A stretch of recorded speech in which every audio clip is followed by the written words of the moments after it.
Every week, WSJ's Dan Neal gives us a spin in some fabulous brand new car, but this week he's treating us to a ride in his favorite classic car of all time. Dan, thanks so much for being with us. This is exciting.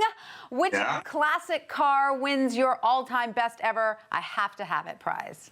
Well, it's kind of a chip shot from here, but it's the Citroen DS 19 that was introduced 60 years ago at the Paris Motor Show, and has been turning heads ever since. Wow. Well, and I never had driven one, which I felt was academic misconduct. To be a car critic, and this is a fundamental car. This car was the most revolutionary car of its time. Still is an amazing looking car. Its technologies were way ahead of its time. Its sense of presence and its savoir-faire was completely off the chart, especially in post-war France. But so I've walked by these cars lots and lots of times, and I'd never driven one. At the Lane Motor Museum a couple of weeks ago, I got a chance to drive theirs, an ID 19, and so thanks. And that really, that sealed the deal. I'm going to buy one of these cars. Well, tell us about the drive. What was it like?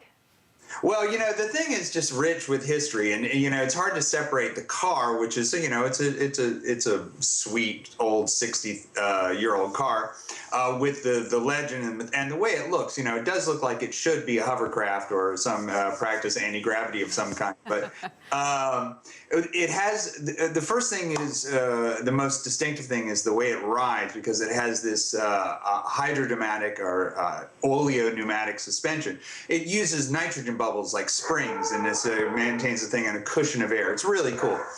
And so anyway, that's the first thing, is it rides probably better than any modern car still to this day.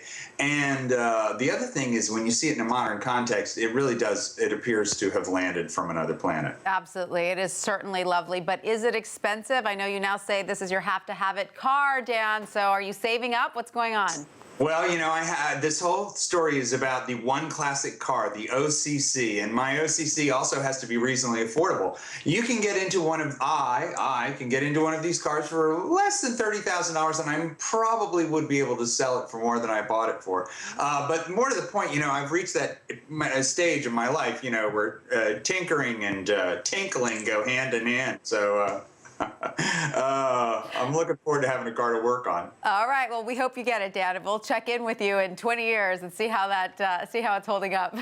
It's a date. That's right. Thanks so much, Dan, for that. Thanks.